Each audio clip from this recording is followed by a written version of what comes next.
বাংলাদেশে হিন্দুদের ওপর দিন দিন অত্যাচার বেড়েই চলেছে।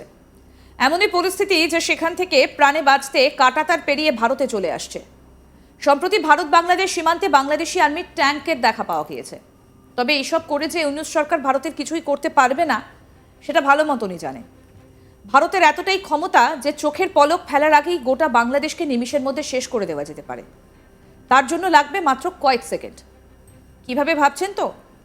ভারতের কাছে এমন মারাত্মক মারণাস্ত্র আছে, কেবল একটা পারমাণবিক মিসাইল লঞ্চ করলে বাংলাদেশ ধূলিসাৎ হয়ে যাবে, আর তাতেই নিমেষের মধ্যে খেলা শেষ হয়ে যাবে বাংলাদেশের। সম্প্রতি ভারতীয় সেনার হাতে দুটো এমন ভয়ঙ্কর মিসাইল এসে গিয়েছে যা দিয়ে শত্রুপক্ষের ঘুম উড়িয়ে দেবার মতো। এই বিধ্বংসী দুটো মিসাইল সিস্টেম এবারে ২৬শে জানুয়ারি সাধারণতন্ত্র দিবসের প্যারেড অনুষ্ঠানে দেখা যাবে। প্রতিরক্ষা ক্ষেত্রে দিন দিন শক্তি বাড়িয়ে চলেছে ভারত। একটাই লক্ষ্য, আত্মনির্ভর হয়ে ওঠো, আর শত্রু দেশ যাতে কোনো মতেই চোখ তুলে তাকাতে না পারে, সেই লক্ষ্যেই আরও শক্তিশালী হয়ে উঠছে ভারত। বর্তমানে সামরিক অস্ত্রশস্ত্র রপ্তানি করতে শুরু করেছে ভারত। বিশ্বের তাবড়ো সমস্ত দেশকে বর্তমানে অস্ত্রশস্ত্র রপ্তানি করছে ভারত। নয় করে প্রায় ১০০টি দেশকে আজ ভারত অস্ত্র সরবরাহ করছে। আর এর মধ্যে সবথেকে বেশি যে অস্ত্র কেনার প্রতি ঝোঁক রয়েছে তার নাম পিনাকা মাল্টি রাবেল রকেট লঞ্চার। এই পিনাকা মাল্টি রাবেল রকেট লঞ্চারের রেঞ্জ ৪০ থেকে ৮০ কিলোমিটার।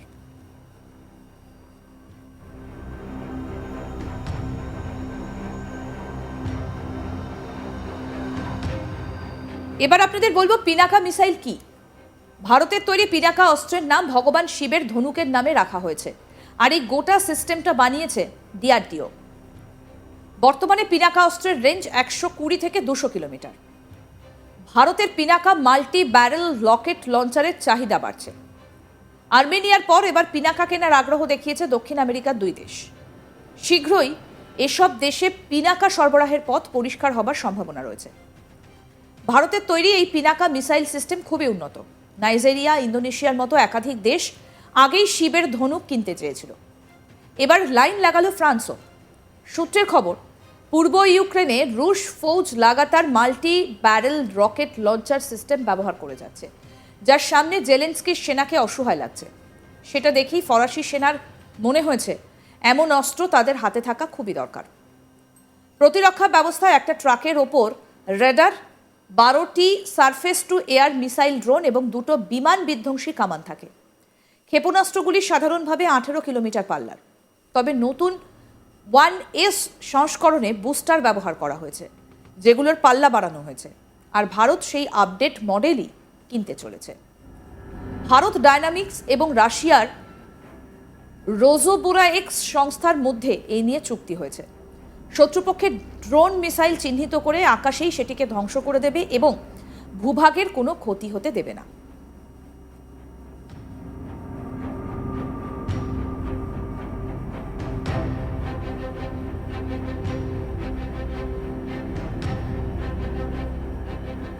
এ নিয়ে কমান্ডো তুষার তোমর কি বলেছেন শোনাবো। And I'm representing Pinaka multiple launch rocket system in the Republic Day contingent. If you can tell us about Pinaka and if there's any upgradation that has been done this time. So Pinaka is a multi-launch rocket system, which means that it can fire many rockets simultaneously. For being Pinaka, as the name was given, it was a bow of Lord Shiva. So according to that, the nomenclature has been given. And upgradation is like it is upgrading day by day. New weapon, new technology is coming day by day, and it is an indigenously built weapon system by BEML, L&T and DRDO. So it's a part of Make in India and an Atmanirbhar Bharat. Will this be the first time you will be a contingent commander during the Republic Day? Yes, it's my first time to be the contingent commander. How does it feel to be a contingent commander on that day, and what would you like to say for the Republic Day? It is a proud moment for me, my unit and my family. So it's an honor to be part of Republic Day parade, and it's like only few people get this opportunity to be the part of the Republic Day. So I feel lucky to be part of it. I'm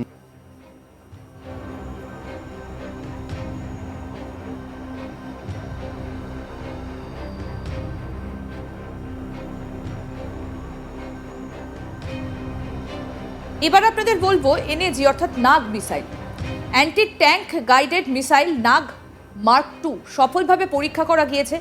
ভারতীয় প্রযুক্তিতে তৈরি third জেনারেশনের এই anti tank মিসাইলটি তৈরি করেছে ভারতের defence research and development organisation.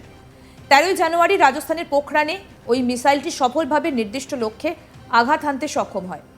এই মিসাইলটি ভারতীয় সেনার হাতে এসে গেলে কিন্তু বাংলাদেশের সেনারা ভয়ই পালাবে। এই খবর স্বস্তি দেবে না ভারতের অপর দুই প্রতিবেশী দেশ চীন এবং পাকিস্তানকেও। এই সফল পরীক্ষার পরই ডিআরডিওর তরফে জানিয়ে দেওয়া হয় থার্ড জেনারেশন এই anti tank guided missile Nag mark 2 ভারতীয় সেনার অন্তর্ভুক্তির জন্য পুরোপুরিভাবে তৈরি। সোমবার ভারতীয় সেনার আধিকারিকদের সামনেই এই অত্যাধুনিক অ্যান্টি ট্যাঙ্ক গাইডেড মিসাইলের সফল পরীক্ষা হয়।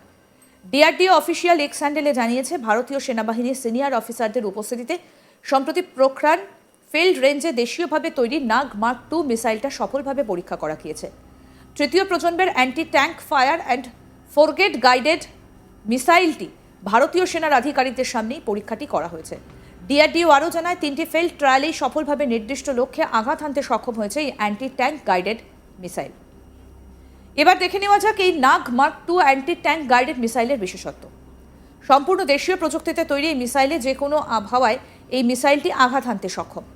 ফায়ার অ্যান্ড ফরগেট প্রযুক্তিতে তৈরি করা হয়েছে এই মিসাইলটা, ফলে একবার নিক্ষেপ করার পর আর এটার পিছনে বিশেষ নজরদারির তেমন প্রয়োজন নেই। সামরিক বিশেষজ্ঞদের মতে এই মিসাইল দিয়ে আধুনিক অস্ত্রসজ্জিত সাঁজোয়া গাড়ি এমনকি রিয়্যাক্টরবাহী গাড়িগুলিকেও সহজেই ধ্বংস করতে সক্ষম। এই নাগ মার্ক 2 অ্যান্টি ট্যাঙ্ক গাইডেড মিসাইলের রেঞ্জ 7 থেকে 10 কিলোমিটার, অর্থাৎ এই 7 থেকে 10 কিলোমিটার রেঞ্জের লক্ষ্যমাত্রায় সহজেই আঘাত হানতে সক্ষম হবে এই অ্যান্টি ট্যাঙ্ক গাইডেড মিসাইল। এর আগে নাগ মার্ক 1 অ্যান্টি ট্যাঙ্ক গাইডেড মিসাইলের রেঞ্জ ছিল 4 কিলোমিটার। সেই জায়গায় দাঁড়িয়ে অনেকটাই আপগ্রেড করা হয়েছে এই নতুন মিসাইলটিকে।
এই মিসাইল সহজে নির্দিষ্ট লক্ষ্যে প্রবলভাবে আঘাত হানতে পারে।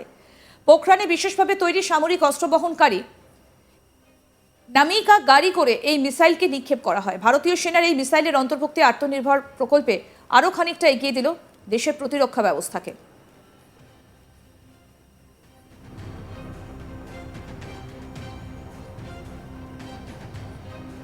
কমান্ডার ঋত্বিক চৌধুরী কি বলছেন শুনবো। It is an anti-tank guided missile which is having the capability to engage enemy fortified tanks in day and night conditions. It is having the range up to 4 kilometers and it is indigenously made by DRDO which is inspiring the spirit of Atmanirbhar Bharat. And is this the first time you will be the contingent commander? Yes ma'am, I am coming for the first time but this equipment is coming for the third time ma'am. And how does it feel you being the Ma'am, it's a proud moment for me to represent this equipment on this Republic Day parade.